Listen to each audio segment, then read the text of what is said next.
معنا نهج حياة جئنا تبصرة عن كل ضلال أعددنا بضع رسالات تحمل نورا للأجيال. تو سورہ بقرہ یہ مدنی صورت ہے، اور اس کا جو زمانہ نزول ہے وہ یہ ہے کہ ہجرت کے بعد سے لے کر رمضان 2 ہجری یعنی غزوہ بدر سے پہلے تک کا زمانہ، یعنی غزوہ بدر سے پہلے تک کا جو زمانہ ہے، پہلے 2 سال اس دوران یہ صورت نازل ہوئی. تو ہمیں اس وقت کے جو حالات ہیں وہ ضرور سامنے رکھنے چاہیے.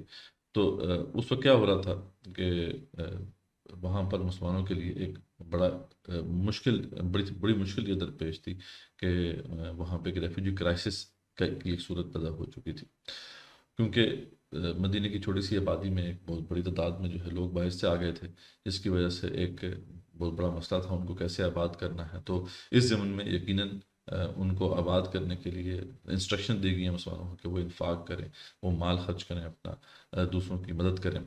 پھر دوسرا مسئلہ یہ تھا کہ ایک نئی کمیونٹی جب وجود میں آ گئی تھی تو اس کو ایک خطرہ لاحق تھا کہ مکہ کی طرف سے کبھی بھی حملہ ہو جائے گا. تو اس لیے پھر جہاد کی ترغیب دی گئی.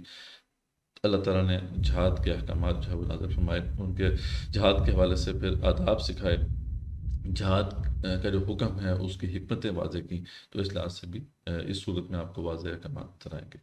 پھر ہم دیکھتے ہیں کہ وہاں پر مکے میں تو کوئی اہل کتاب نہیں تھے.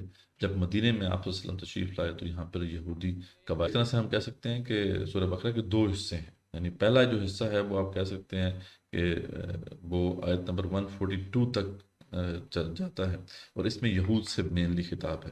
ضمناً جو ہے وہ مسلمانوں سے بھی خطاب ہے لیکن زیادہ تر یہود سے خطاب ہے. اور دوسرا جو حصہ ہے اس کا وہ 143 آیت سے لے کے پھر آخر 286 آیت تک جاتا ہے، جو اہل ایمان سے صحیح معنوں میں خطاب ہے، اور اس میں بہت سے پھر احکامات بھی ہیں. اچھا، پھر ہم دیکھتے ہیں کہ مدینہ کے اندر ایک اسلامک سوسائٹی اب وجود میں آ گئی تھی.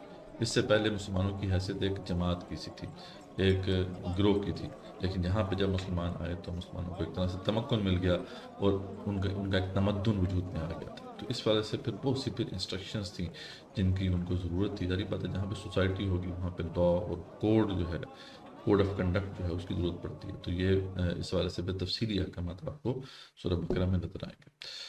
پھر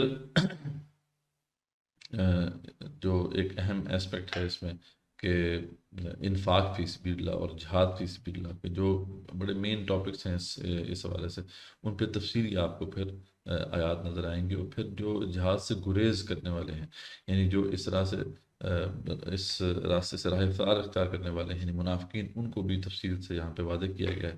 منافق کون ہوتے ہیں، ان کی کیا پروفائل ہوتی ہے، اور وہ کیا ریزنز ہیں کہ ایک شخص جو ہے وہ ایمان کے دائرے سے نکل کر نفاق کے دائرے میں آ جاتا ہے. تو وہ بھی تفصیل سے آپ کو انشاءاللہ اس صورت میں اس کے مباحث ملیں گے.